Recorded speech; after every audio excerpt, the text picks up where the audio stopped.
How's it going, you guys? Thanks for joining me. Welcome back to another radio control journey. Wanted to knock out a video for the first day of the new year. Not over that. YouTube will let you know about that. You just have to subscribe. Over this D-42 4x4. Now I tried using a C chassis and it just didn't work out as well as I wanted it to, because even with all the trimming done, this is what I ended up with. And I don't like that look. Might be okay if you're running bigger tires, but that's not it for me.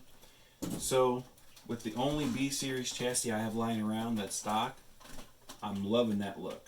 So hopefully you guys can use your imagination. This is the look we're going for. I'm not sure if we can use these tires right away, but we will try to switch to them, even if I have to trim some of the inside of that out. So without further ado, unfortunately, this is my favorite rig. Let's disassemble this and see if we can get it down to a bare chassis. Alright, you guys, let's get at her. Let's start taking her apart.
Alright, this is a B24 RTR chassis, stripped all the way down.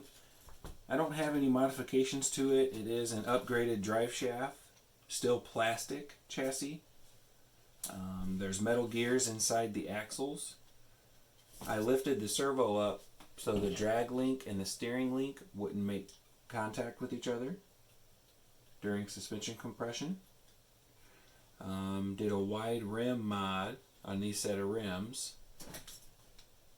So now we got that down, we can see what we're working with.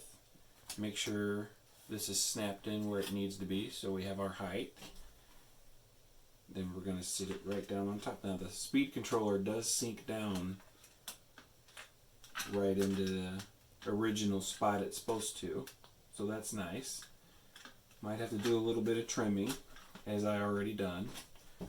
I trimmed those two links and then the snapper, the one that snaps around the front of the RC car and locks it into place.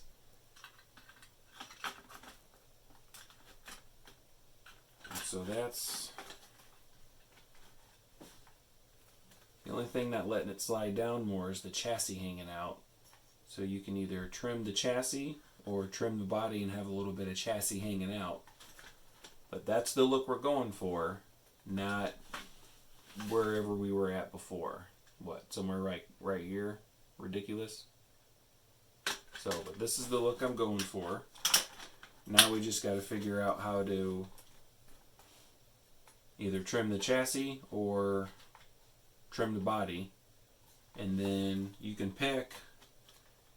I am going to bring the rear axle forward so that way we can get it right where it needs to be. As you guys can see, it's about a ½ inch to close to an inch too far back.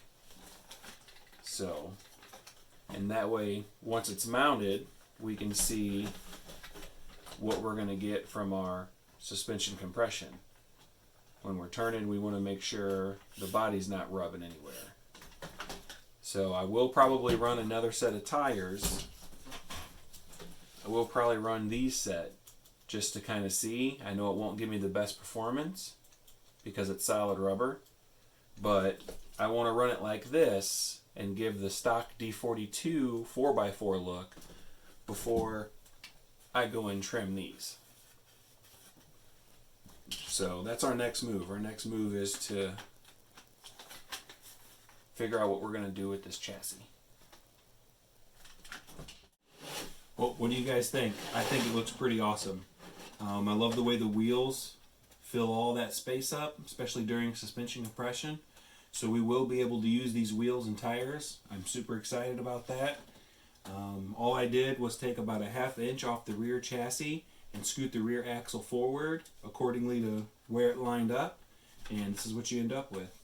I used some hardware to mount it in the middle. I probably will use a little bit more to mount it up here and in the back so the body doesn't rock like it does, but it doesn't rock too much, and I think it looks pretty awesome. What do you guys think? I can't wait to get this thing out on the trail. It's got just the right amount of flex. I'm hoping the 180 motor with the white gearbox doesn't have its work cut out for it, but it pushed the B24 pretty well, so I'm thinking it should do all right with this.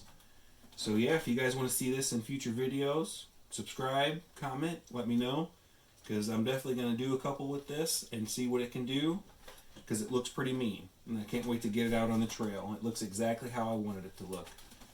Better than whatever I had going on with this. So I'm glad I don't have to use these tires. We should get much more grip, and yeah, man, I can't wait. This thing's going to be pretty awesome. So if you like what you see, don't forget, hit that like button, comment, subscribe, and I'll get back with you at the running video.